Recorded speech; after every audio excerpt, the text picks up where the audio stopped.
Boa noite a todas e a todos. Sejam bem-vindos a mais um estudo. Hoje nós iremos iniciar os temas desafiadores. São temas que são pré-requisito para alguns cursos ministrados pelo Projeto Espírita Religar. Hoje nós teremos a Adriana Fraga. Ela irá abordar os temas educação de filhos, desafios familiares e divórcio. Então, Adriana, seja bem-vinda. Fique à vontade.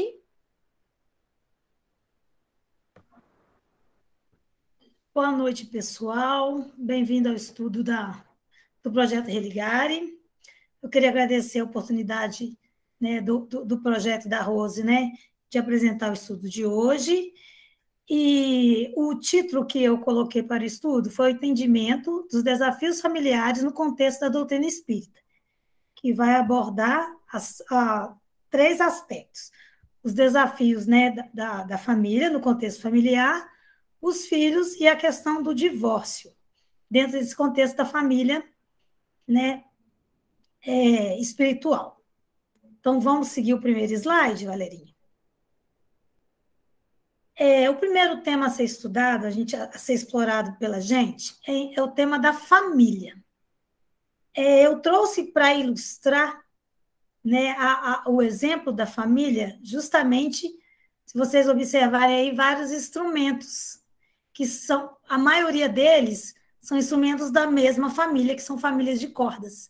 Só que, porém, apesar da maioria serem violões, se vocês observarem, são violões com as suas variações. Um banjo, um violão menor, um violão maior, e além disso, né, essa família de instrumentos aí, ela ainda tem um pandeiro e uma flauta, que fogem completamente ao contexto da família das cordas. Assim também é a nossa família humana, né, que vem do plano espiritual para cá e se constitui enquanto família humana.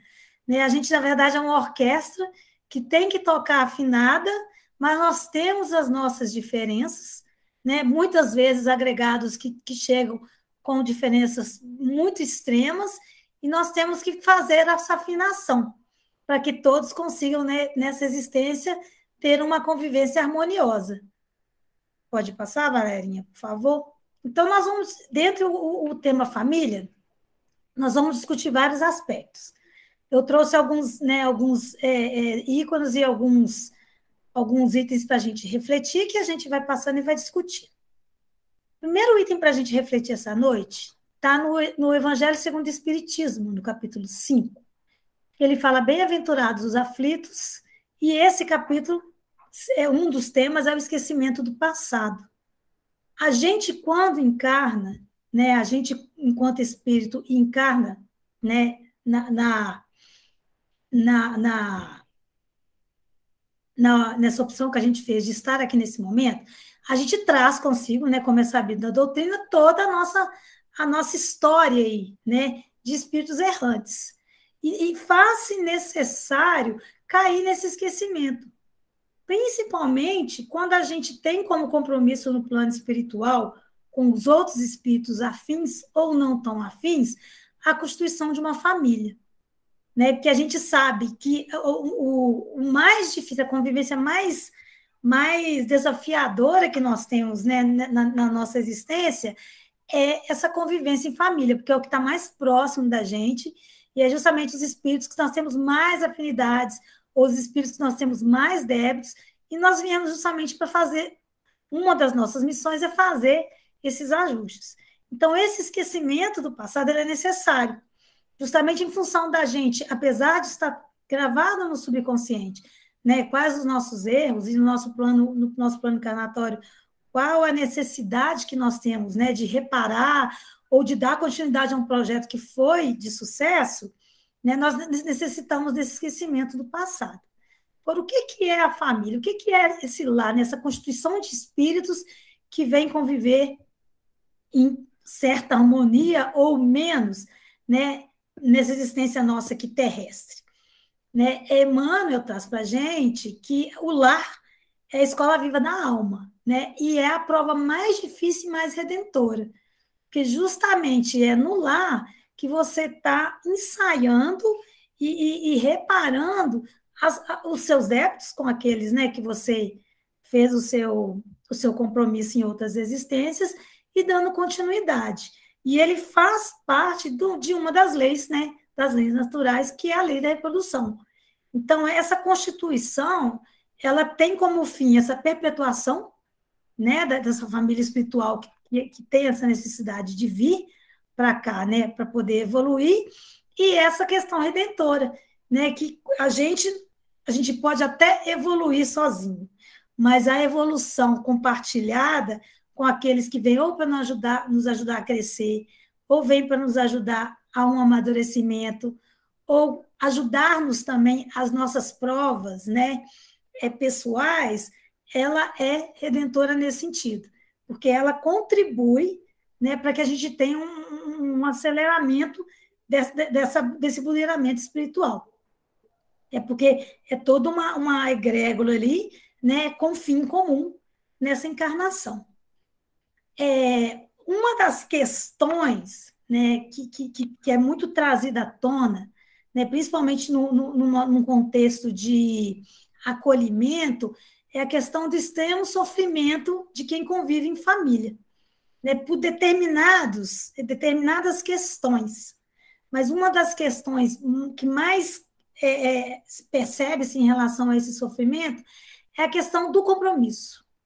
A gente firma um compromisso e um planejamento, né, antes de cair, né, antes de voltar para a nossa existência reencarnatória aqui na Terra, e quando chega aqui, a nossa imaturidade espiritual, né, ela ainda é muito elevada, né, e a gente acaba que a gente começa eu não vou dizer esquecer, mas a gente começa a negligenciar esses compromissos que a gente tem de um para o outro. E uma família, ela se constitui justamente desse compromisso de mim para com o outro, né, no início da família, e depois, com a chegada dos filhos, de ambos para com esses que a gente recebe. Né, os grandes conflitos, né, muitas das diferenças tá nessa questão desse compromisso e dessa assistência. E nós temos o grande problema de achar que só nós devemos ser assistidos. Né? A gente esquece que também nós estamos aqui para assistir o outro, para servir o outro. Né? Então, esse equilíbrio, ele tem que ser todo dia revisto e trabalhado, né, nesse contexto familiar, para que tenha essa evolução e tenha essa harmonia. No início, o que é uma família? Volta só um pouquinho, Valerinha. No início, uma família no início, ela é constituída de dois seres, né? Dois espíritos, né, que têm esse compromisso, né, iniciam essa organização da família. Na questão 188 do Consolador, né, ele traz para a gente a seguinte pergunta: como devem proceder os cônjuges para o bem cumprir os seus deveres? Né, é simplesmente estar junto e cada um seguir a sua caminhada individual, estar ali só para um encontro carnal, mas cada um segue em paralelo a sua vida, ou tem uma fusão aí, né, um objetivo que tem que ser comum entre os dois, mesmo que cada um tenha as suas questões pessoais para seguir. Então, ele traz elementos, né, que justifiquem justamente o que é a família, o que é o caminhar junto, o que é esse compromisso de assistência de um para com o outro. O que seria isso? Né? O que demanda isso? Demanda atenção, demanda respeito, carinho mútuo, né? Sempre que haja um perigo ameaçando essa felicidade, alguma coisa, algum meandro, alguma diferença que existe entre um ou outro, estar sempre nessa vigilância espiritual, né? Por quê? Porque se a gente vem com esse compromisso firmado lá do plano espiritual, né, por mais difícil que seja essa prova, nós estamos amparados por uma espiritualidade que está conduzindo essa tarefa. Então, essa vigilância espiritual, né, é uma das grandes defesas para que a espiritualidade consiga atuar na manutenção desse matrimônio. E para que realmente essa tarefa, que é uma tarefa tão difícil, né, e tão desafiadora, ela chegue ao final com êxito. Então, a vigilância espiritual é uma das grandes defesas que a gente tem para a consolidação, porque nós sabemos que cada um traz em si uma história única, né? E que também é constituída aqui, quando ele chega à idade adulta, pela família anterior, né? Que ele sai dela para constituir a própria família. Pode passar, Valerinha. Dentro desse contexto, né, de uma família, é resultado dela o aparecimento de filhos. Né? E eu trouxe essa figura, que são 3 gerações, lembrando que nós também, além de trazermos filhos, nós também somos filhos. Então, nós também fomos trazidos por uma geração anterior. E a família é isso, é esse cerne, né, esse espiral que se perpetua e se amplia, né, nesse vai e vem, ou na chegada de novos entes, né, que se perpetua pela lei de reprodução. Pode mudar, Valerinha. Em relação aos filhos, o que a espiritualidade, Emmanuel, no livro Vida e Sexo, o que ele fala para a gente? Ele fala que os filhos são transbordamento de amor do casal.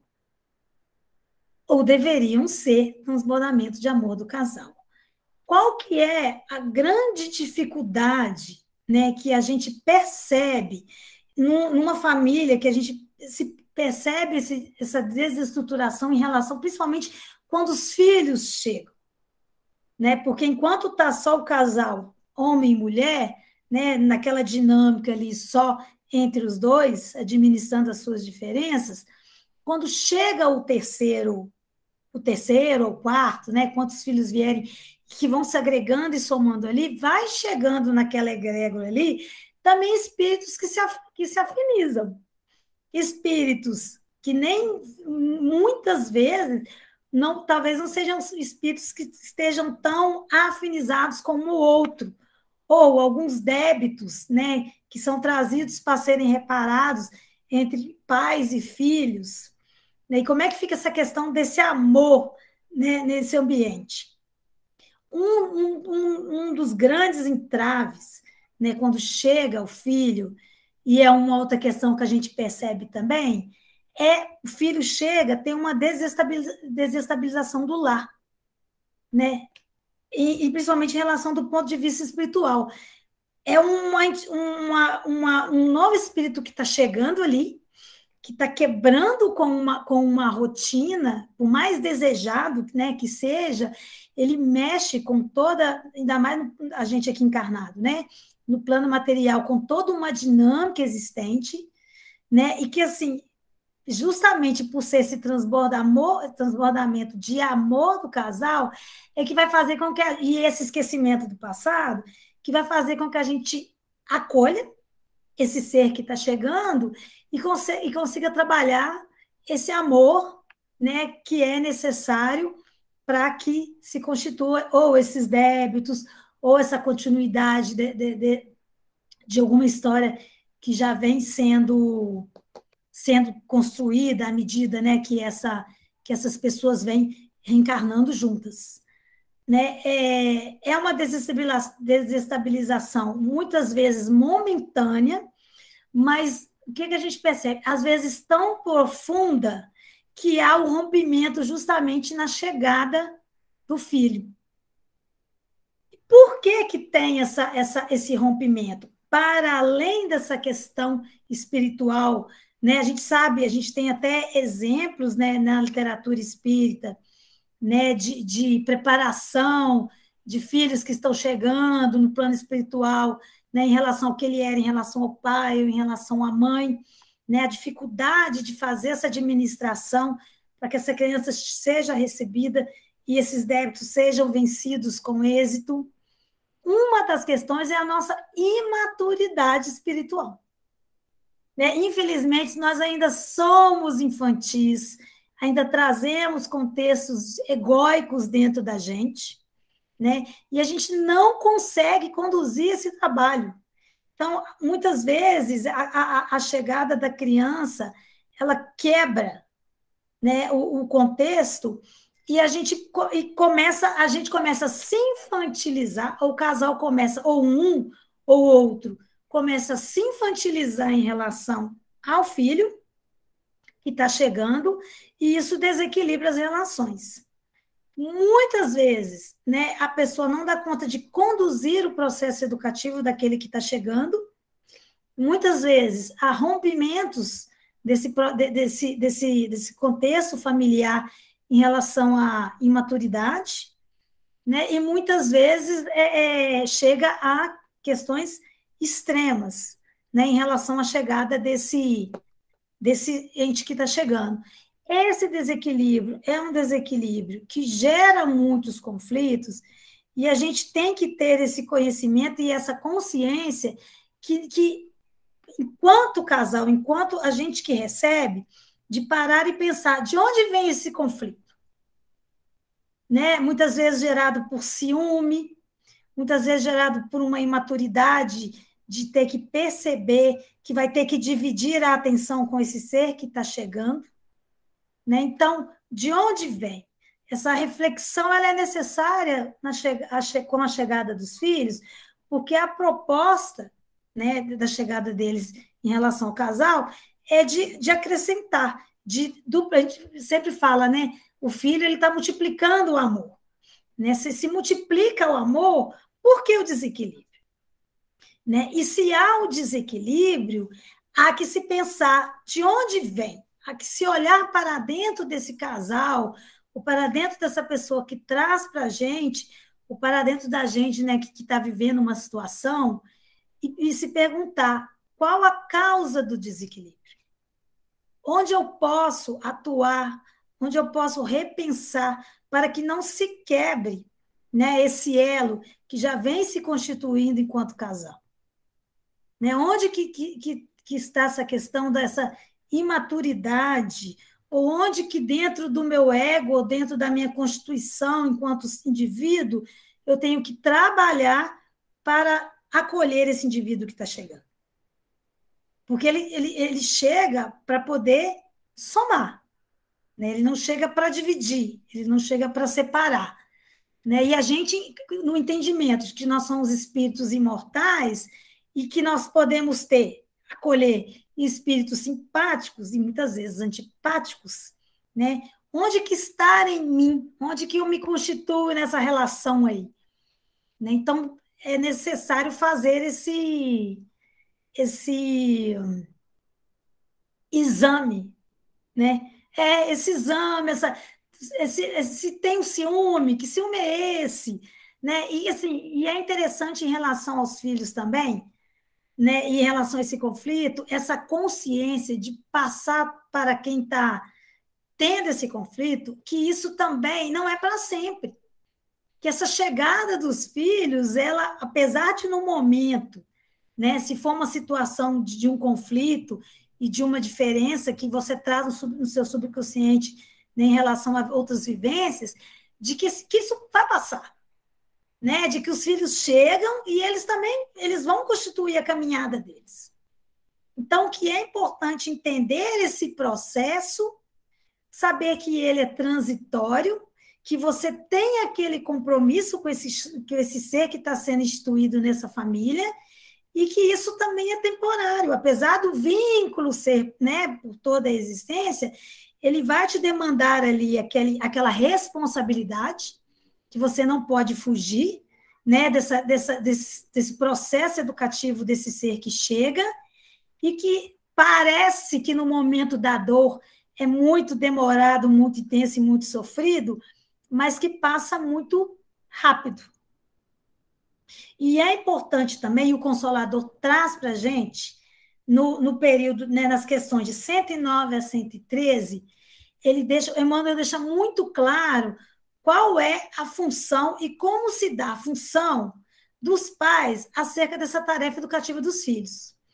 Porque a gente, na imaturidade com que a gente chega e com que a gente se constitui aqui enquanto os filhos, o que acontece? A gente deixa justamente de assumir o compromisso de ter constituído uma família, né, e assumir e fazer valer esse compromisso de educar os filhos em função desse egoísmo que a gente tem. Então, ele traz, e é muito claro, que é educar um filho? Essa questão da mãe, ele traz para a gente nesse trecho essa necessidade. Qual é a tarefa da mãe? Né? A ligação que a mãe tem. E a gente, nesse mundo que a gente está, né, nós estamos numa correria muito grande, nos assumimos muitas tarefas, né? As famílias elas estão com N questões para além, né, do ambiente doméstico. Muitas vezes a gente tem deixado essa negligência, tem negligenciado e deixado essa tarefa ou para terceiros, fora do núcleo familiar, né? Deixando para outros aquilo que é tarefa nossa, enquanto compromisso espiritual de formar esse ser, ou deixando de vez. E muitas vezes a constituição na educação desse filho, né, que é muito importante, principalmente no primeiro seteiro, na primeira infância da criança, a gente depois vem reclamar, o que eu deixei de fazer? Mas eu dei tudo para essa criança. Ele tem tudo, ele recebeu tudo. E Emmanuel é muito claro. E Chico também, ele tem um livro, Chico enquanto homem encarnado, não enquanto médium, que é o Evangelho de Chico, e ele fala assim, estão dando muitas coisas materiais, né? Mas estão esquecendo do alimento espiritual. E o alimento espiritual é aquilo que vai perpetuar o espírito.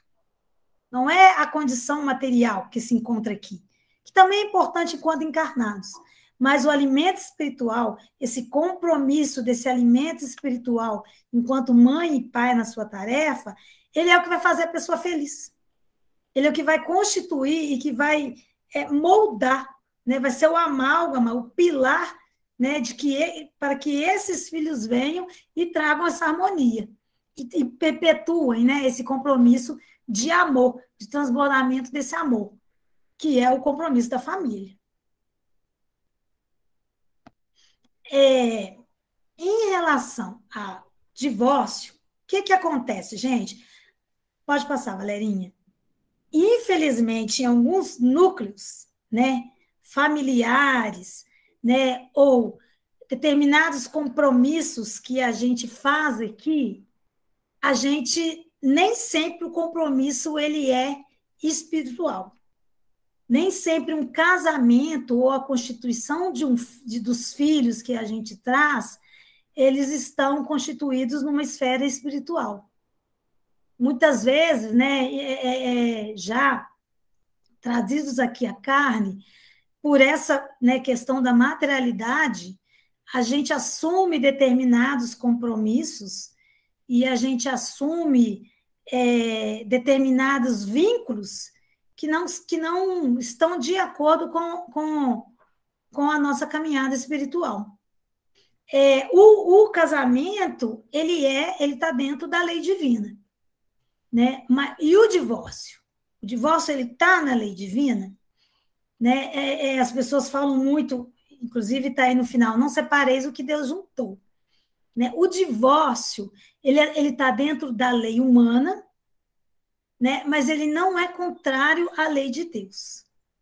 Né? Infelizmente, nem todos têm a maturidade, nem todos têm o preparo, ou nem todos têm esse exame de consciência, esse preparo de estar sempre procurando buscar na espiritualidade esse amadurecimento para saber conviver, né, para saber passar por essa existência, né, vivendo esse compromisso do matrimônio e da família de uma forma séria e realmente assim, de compromisso. Agora, quando o Evangelho segundo o Espiritismo, no seu capítulo 22, no item 5, ele vai falar do divórcio, né, é muito claro, né, que Emmanuel fala, é uma lei humana. Tanto é uma lei humana que, se a gente observar, cada cultura ela tem a sua lei diferenciada. O casamento é uma aspiração divina. Toda cultura tem essa união, né? Todas as culturas têm essa questão da união entre seres que vão constituir famílias. Agora, cada cultura tem sua dinâmica do divórcio, dessa separação ou desse rompimento dessa constituição que não deu certo. Por isso que ele é uma lei humana, porque ele não tem uma única lei, né? Cada cultura ela estabelece a sua lei em relação a isso. Aí vocês devem pensar assim, uai, mas por que se o casamento, né, é uma lei divina, por que o divórcio, que está quebrando uma dinâmica, né, de uma estrutura que é divina e que veio para fortalecer, né, uma egrégora de espíritos, né, para poder fazer a lei da reprodução existir, se ela é contrária a isso, por que ela não é contrária à lei de Deus? Né? Porque justamente a lei de Deus é a lei do amor. E se existem constituições que estão contrárias à lei divina, que é a lei do amor, a lei do progresso, né? A lei do fortalecimento e do crescimento espiritual, né? Há que rompa-se esse compromisso falido para que as pessoas consigam dar continuidade ao seu crescimento.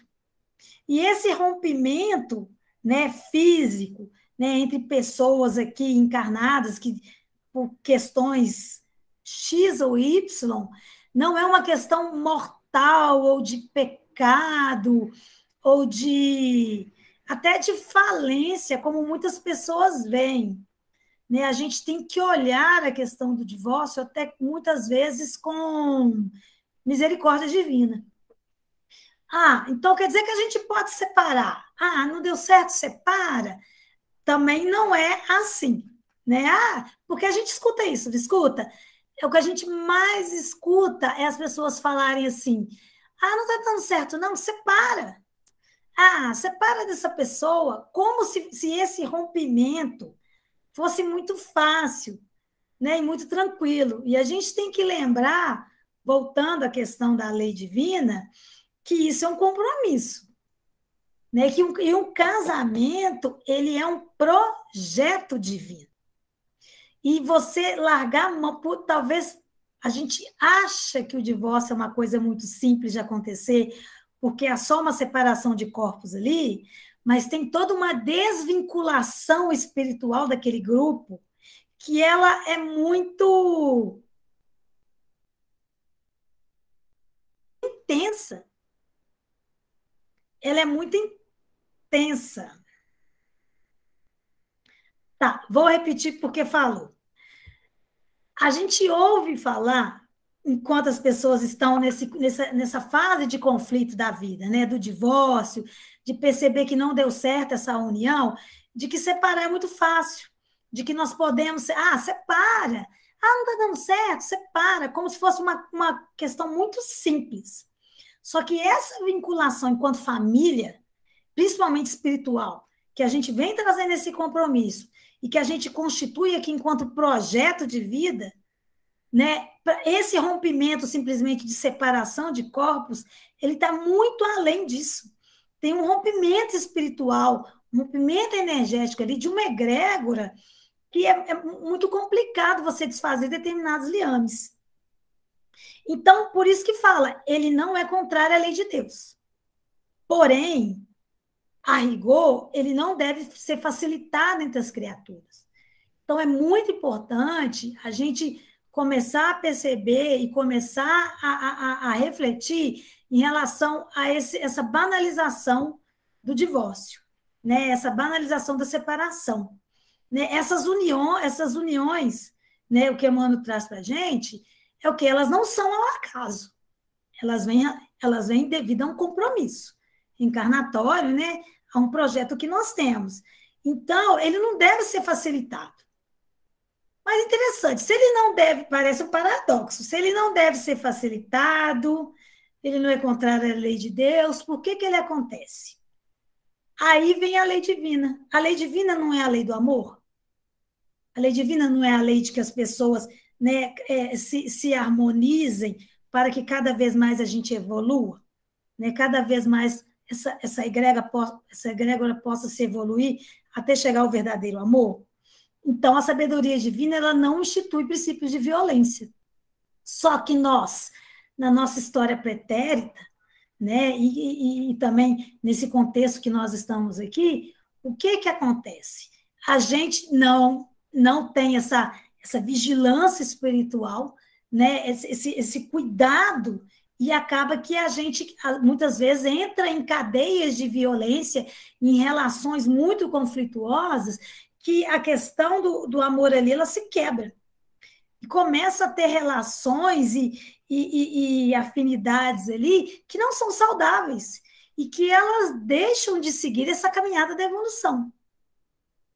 Então, se você está numa relação de intenso sofrimento, né, que está te causando inclusive não a você, mas a todos que estejam ali, né, está causando um rompimento muito grande, né, e uma quebra desse objetivo, ele traz para a gente que valesse do divórcio, por medida extrema, ele é sim necessário.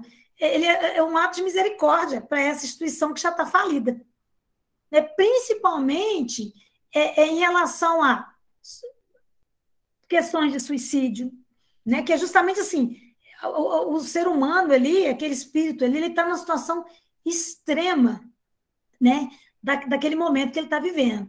Então, suicídio, homicídio, né? Gente, hoje nós temos uma nova palavra, feminicídio, né? Principalmente as mulheres, né? São vítimas de feminicídio, muitas vezes em função dessa falta de amparo, né? Que tem aí, né? No contexto familiar, desse rompimento que é necessário, e acabam que tentando manter uma relação ou não conseguindo sair por um amparo, né, da sociedade ou do grupo em que ela está inserido, né, acaba que acontece um feminicídio e atualmente na nossa sociedade é uma coisa muito recorrente, né, essa violência ela está extremamente recorrente. E é interessante, gente, porque o divórcio, principalmente para a mulher, ele vem muito carregado de culpa. É para a gente ver como é difícil esse rompimento.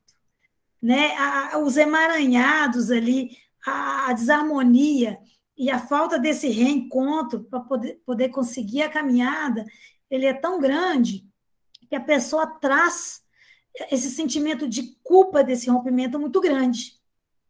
Né? E essa culpa faz com que, muitas vezes, ela se perca ali naquele processo. Né? Há casais ou existem grupos que conseguem fazer com que se restabeleça esse caminho único e essa caminhada única.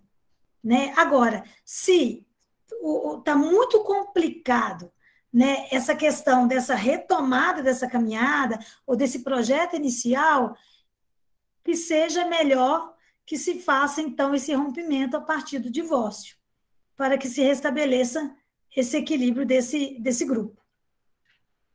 Ele traz para a gente também, né? Ele nos diz que a separação, a maneira de bênção necessária, baseada em razões justas e a providência humana, e claramente compreensível nos processos de evolução pacífica. Muitos casais e muitas famílias desinstituindo, né, a instituição família, encontram novas maneiras de seguirem essa caminhada, né, conseguindo levar, né, a educação desses filhos de maneira pacífica, mas partindo de movimentos de caminhada reencarnatória separados. A gente ouve muito essa frase que eu coloquei aí, não separeis o que Deus juntou. Né? E a espiritualidade ela traz para a gente, justamente em relação a essa frase, no Evangelho segundo o Espiritismo, que esse não separeis o que Deus juntou, é justamente respeitar-lhes a livre escolha do casal, sem ferir-lhes a decisão. A decisão da separação ou do divórcio, ela tem que ser amparada pela espiritualidade, que justamente foi com que fez com que esse casal se juntasse, né? O que eles querem dizer com isso? não separeis o que Deus juntou. É justamente não taca fogo, não fique estimulando aquilo que não lhe é lícito. Deixa a espiritualidade atuar naquele casal, né? E nas questões que ele tem que trazer, e que a gente, amparando, eles consigam perceber que está no momento do rompimento. Que a gente não abandone, né, o acolhimento a essa pessoa que chega com esse sofrimento ou que chega com essa demanda, mas que a gente não faça esse movimento de não, que todo mundo faz, né? Separa que é melhor, né? Vamos refletir juntos, vamos perceber até onde, né, chega, até onde chegou essa separação, ou até onde chegou essa questão de rompimento, né, e de cisão, que a gente chegou nesse momento para saber qual que é a melhor opção, né, que a gente saiba acolher. Esse contexto do divórcio como lei humana, mas não contrária à lei de Deus, a gente tem que ter sempre em mente que receber uma pessoa ou um casal, né, numa situação dessa, né, de rompimento, esse acolhimento ele tem que ser muito sereno, justamente porque a pessoa, nesse momento de divórcio, ela passa por um momento de muita confusão. Porque nesse processo, esse rompimento desse projeto, ela está muito dividida entre aquele projeto inicial, em que ela acreditou, né, e levada pela espiritualidade a se constituir enquanto uma egrégora que vai caminhar junto para a evolução, e nesse momento de rompimento, essa confusão de onde que está a culpa, onde que está o problema. Né? E a gente, nesse sentido, quando a gente acolhe e quando a gente recebe pessoas numa situação dessa, ter a sabedoria de justamente mostrar que não é um problema mortal ou um pecado, né, mortal passar por esse processo. E se refletir com a pessoa e mostrar para ela que é justamente um processo e que ponto que ela está nisso aí. Né? Até onde eu cheguei? Até onde é necessário ou não, né, essa reorganização? Principalmente em relação a quem tem filhos. Porque sendo os filhos esse elo de ligação desse casal, esse casal, mesmo se separando o corpo, né? Os filhos são, o vínculo é para sempre essa existência. Então, Emmanuel traz para a gente no livro Vida e Sexo, no capítulo em relação a divórcio, e ele é muito taxativo em relação a se há separação do casal, que não haja separação dos filhos, né? E mostrar essa questão dessa prudência, né? De que a separação do casal necessariamente não é a separação da família, né? Enquanto família espiritual, enquanto espíritos que estão ali para evoluir juntos, que essa separação de corpos, ela pode acontecer, mas que haja sabedoria e que haja esse amparo e essa busca na espiritualidade para que se continue esse projeto dos filhos, né? Para que não se perca essa educação. Até porque eles também, né, enquanto aqueles que chegam depois, eles também vêm para... Não é só a gente que é detentor do saber enquanto mais velhos.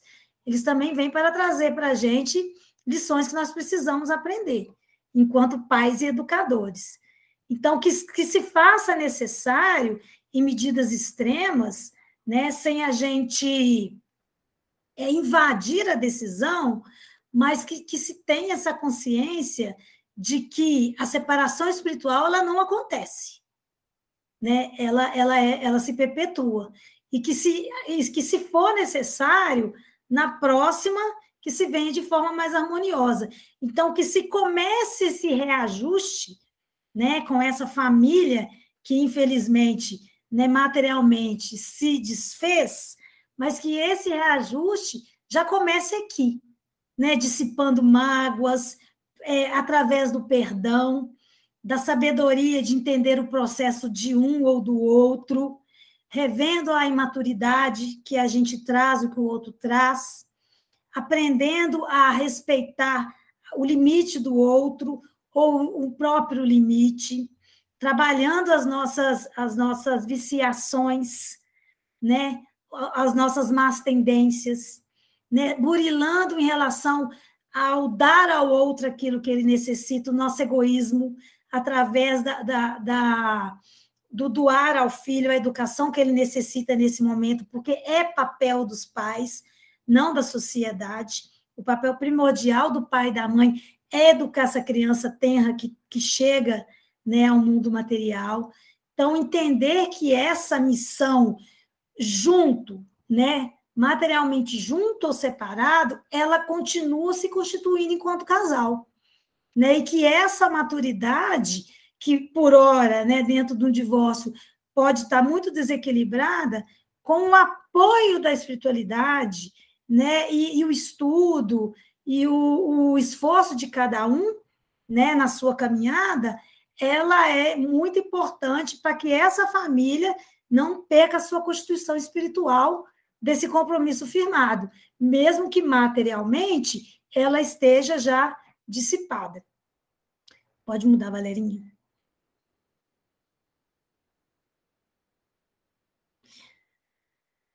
Eu trouxe como referências, né, para o estudo, existem N referências sobre o assunto. Então, os estudos que eu trouxe, eu deixei aqui no final do estudo para quem interessar, né, fazer a leitura e fazer um estudo mais minucioso dos temas. Pode passar, Valerinha. E eu queria deixar uma última mensagem, né, porque já que a família é a constituição primária, né, do amor aqui encarnado aqui, né, para isso que ela se constitui, eu trouxe a frase de Jesus que diz: meus discípulos serão conhecidos por muitos se amarem. Muito mais se amarem aqueles que cada vez estão mais próximos da gente. Né? O nosso primeiro amor, a primeira constituição de amor que a gente conhece aqui no mundo enquanto espíritos encarnados é o amor paterno, o amor paternal. Tanto nosso, de filhos para o pai, né, quanto o pai para o filho. Né? É um amor que ele não exige, não deveria existir moedas de troca, né? De tão puro e de tão espiritualizado que é esse amor desses entes que chegam e que se tenham como compromisso seguir essa lei divina dessa perpetuação dos seres. Queria agradecer a Rose pelo estudo e estou à disposição para qualquer comentário ou dúvidas.